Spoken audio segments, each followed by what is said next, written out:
सडकको किनारमा मकै पोलेर साग बेचेर पसिना र रगत बगाएर संलग्न गरिएको सहकारीको रकम हडप्ने भ्रष्टाचारीलाई कानुनको कटघरामा उभ्याइनेछ र पीडितको रकम सरकारबाट होइन ती अपराधीहरूको 3 पुस्ते सम्पत्ति जफत गरेर तिराइनेछ भन्ने कुरामा सरकारसँग म पूर्ण आशावादी छु।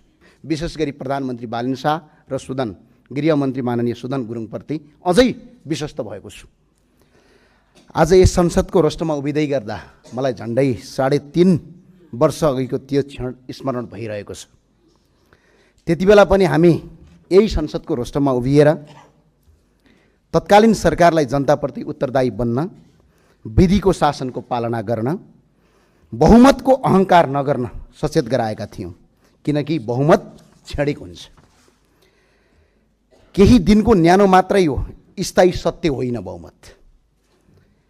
तर दुर्भाग्यवश त्यो सरकारले जनताको आवाज सुनेन। परिणामस्वरूप केवल सरकार मात्रै ढलेन, देश नै अशान्तिको ज्वालामा होमियो।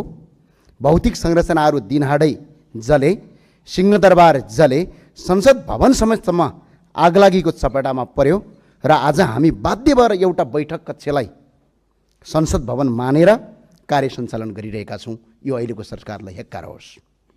र सबभन्दा ठुलो कुरा, यसैबीच झन्डै 76 जना युवाहरू राष्ट्रका लागि आफ्नो अमूल्य जीवन बलिदान गरे। 2500 जनाभन्दा बढी नागरिकहरू घाइते भए, आज अपाङ्गा भए र राष्ट्रसेवक प्रहरीको समेत क्रूरतापूर्वक घाँटी रेटी हत्या गरियो। यसको निष्पक्ष छानबिन भएर कारबाही होस्, म यो सरकारलाई यो अपिल गर्न चाहन्छु। र साथसाथै यस्ता पीडादायी घटनाका बावजुद जनताको मतबाट स्थापित वर्तमान सरकार जनताको हितमा समर्पित होस्, म यही शुभकामना व्यक्त गर्न चाहन्छु। विगतका कमजोरीहरू नहदोरियुन् भन्ने आशा गर्दछु। जनताको आवाज सुन्ने, विधिको शासनमा आधारित कानुनसम्मत तथा प्रजातान्त्रिक मूल्य र मान्यतामा अडिग शासन सञ्चालन होस्, मेरो यही हार्दिक मङ्गलमय शुभकामना यो सरकारलाई छु।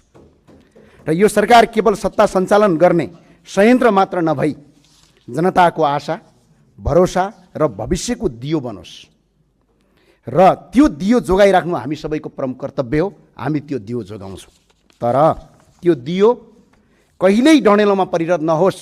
यदि त्यो दियो डढेलो बन्न खोज्छ, यदि कोसिस गर्छ भने हेक्कार होस्। त्यसलाई नियन्त्रण गर्ने, त्यसलाई निभाउने साहस हामीले राख्नुपर्छ र राख्छौँ पनि। त्यसका लागि म सबैलाई शुभकामना दिन चाहन्छु। नेपालमा धेरै सरकारहरू परिवर्तन भए, धेरै व्यवस्था परिवर्तन भए, तर जनताको अवस्था जस्ताको तस्तै रह्यो।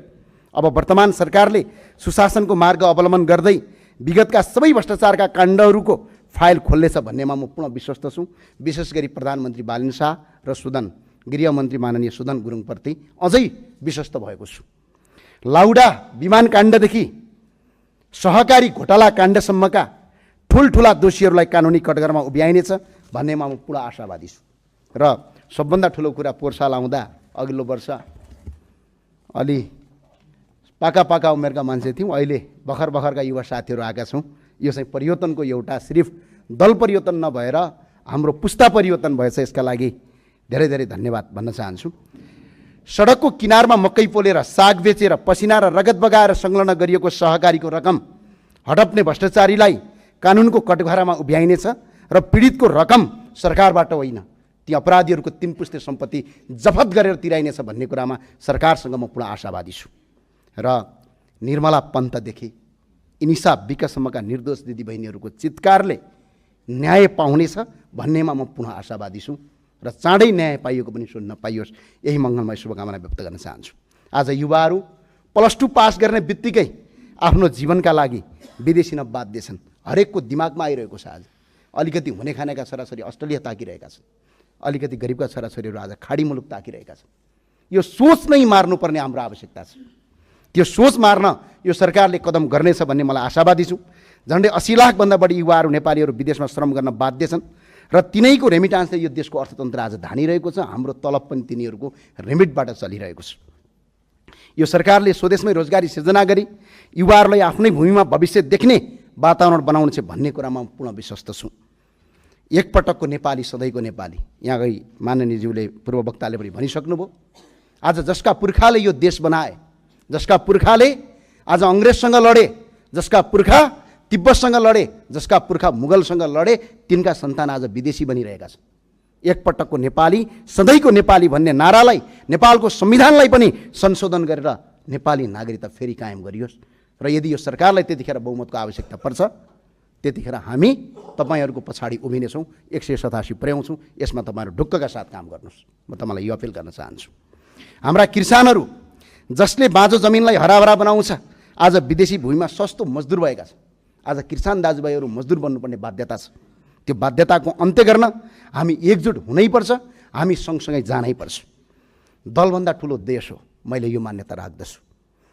दलभन्दा ठुलो देश हो। यहाँ को काङ्ग्रेस, को एमाले, को रासपा, को रापरपा, को श्रम संस्कृति, को माओवादी या को तारो भन्ने होइन।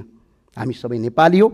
यो दलगत स्वार्थ त्यागेर सुशासन र विधिको शासन र प्रजातान्त्रिक अभ्यासका लागि हामी एक डिक्का हुनुपर्छ भन्ने मलाई लाग्छ, र हामी एक डिक्का हुन्छौँ पनि। र सम्माननीय सभामुख